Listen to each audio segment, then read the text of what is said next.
I also want to say you can leave. Your mental health needs to be the top priority. And I wish so badly this woman was still on this planet. I wish I'd had the opportunity to meet her, because I would tell her, you can leave. You can let them have it. That environment is so negative and so toxic and so detrimental to you. It is literally a risk to your life. Nothing is as important as that.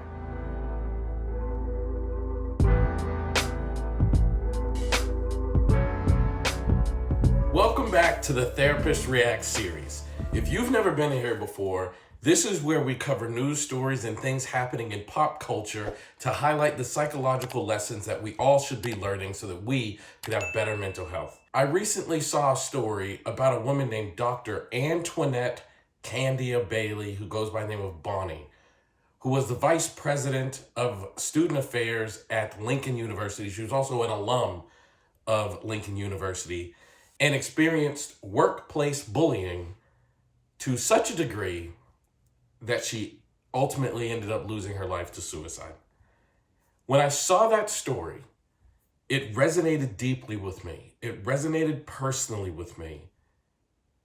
And I wanted to make this video so I could talk to you about how to respond when you are experiencing workplace bullying and ultimately experiencing conditions at work that are a threat or challenge to your mental health. Dr. Antoinette reported that she'd been working at the university for some time. She had a lot of history working in academia. She went to a performance review in November of 2023 and was made aware that her boss, a man named Dr. Mosley, was really unpleased with her performance and had this long list of things of how she was not performing well, insubordination and other things. She was caught off guard. According to her, she had not had any of these things brought to her attention before. She did not know that they were unhappy with her job performance in any way, and it caught her off guard. She had filed a complaint at HR. They did a review, and then she was terminated in early January and lost her life to suicide shortly thereafter. Now, the reason this story resonated with me so much is I have also experienced workplace bullying.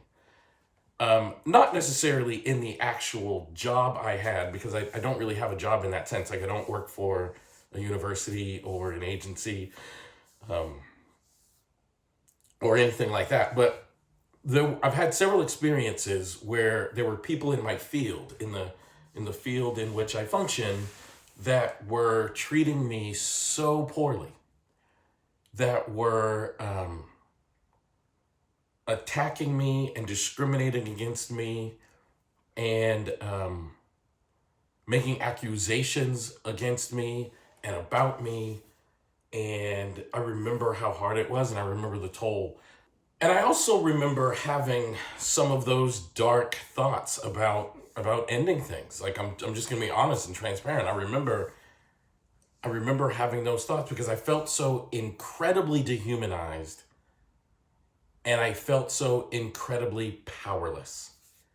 Because it was happening in the field itself, there was no HR I could go to. I would contact the boards in my field where these people had positions of power, and I would say, like, these things are happening. Can we talk about it? Can we meet about it? And it became very clear to me that they were all going to kind of huddle together and not take my complaints seriously. They were not going to take my experiences seriously. And it's hard for me to articulate to you just how incredibly dehumanizing that is when your voice is completely muted and you're screaming, something's wrong here, and nobody is listening.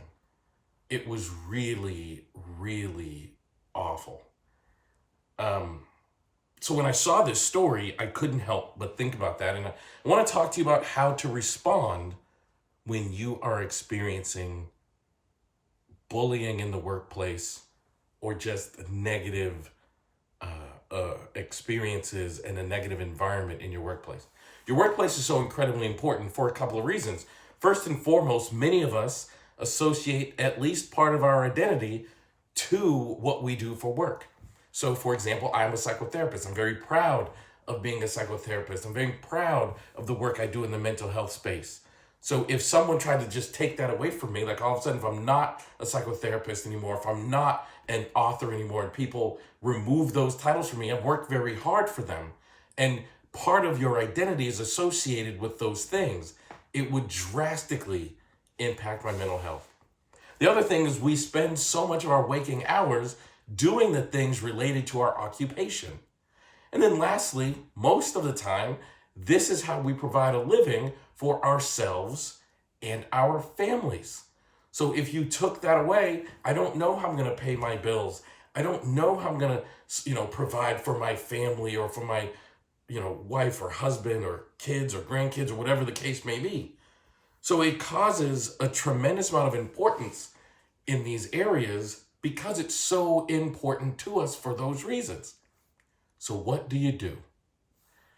Number one, you can fight. And I mean fight like hell. Because when you fight, you are taking back power of your voice. Hire an attorney. Go to absolute war with the people who are trying to oppress you. And not just for the purposes of it's, fun to fight or you want whatever. But when you do that, you're taking back your voice. And taking back your voice is good for your mental health. Going back to my situation, I was so angry and so frustrated that I got into a position where it was time to fight. It was flat out time to fight, and we had to sort it out. And I took action, and I took my voice back. And I did some things that I am very proud of. It upset a lot of people in my field, and I don't care. Not one bit. It's probably the proudest moment of my life that I stood up to those people trying to oppress me because of what it did to my mental health to take control of my voice. I also want to say, you can leave. Your mental health needs to be the top priority. And I wish so badly this woman was still on this planet. I wish I'd had the opportunity to meet her because I would tell her, you can leave.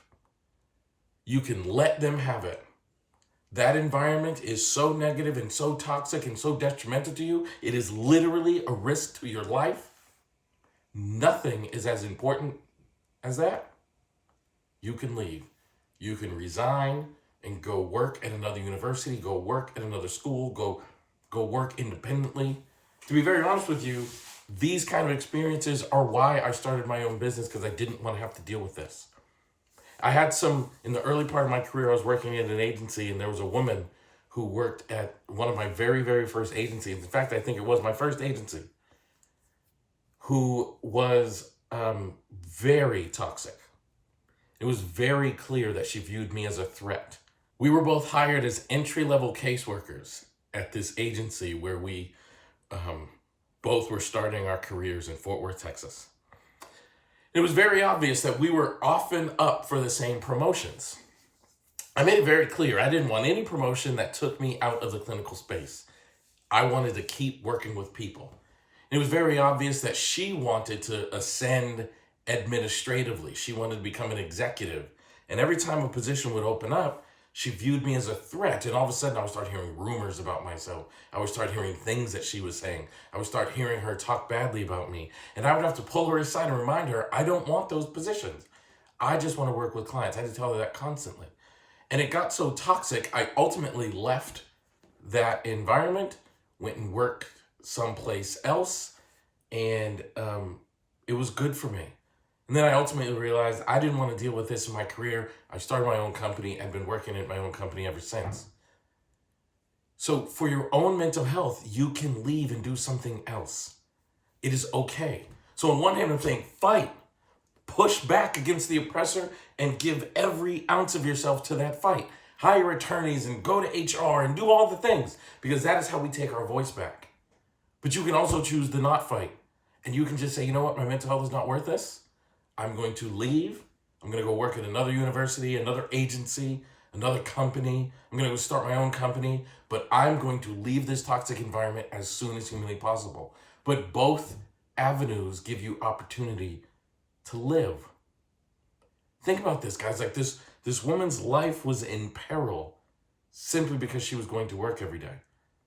And the system did not support it. Now, this is part of the story that really resonated with me because I can remember the system was not designed to support what I was going through.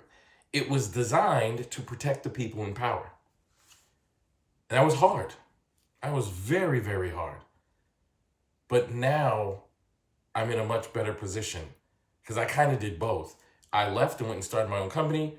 And when I found myself in situations like this in the whole field, I fought, and that gave me my voice back. So I say that to say what's most important is your mental health.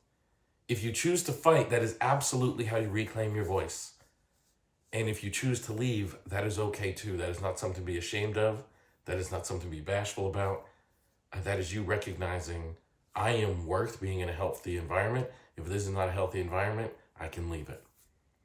So I hope this helps you. I hope this makes a difference for you. I know so many people out there are dealing with work issues with bullies or just toxic environments and negative environments. And I hope I've said something in this video today that will help you. So please, if you like this video, please leave a comment below. I would love to hear what your thoughts are. Please hit that like button. Please share it with people in your network because you never know who's out there struggling and who would benefit from what I've said here today.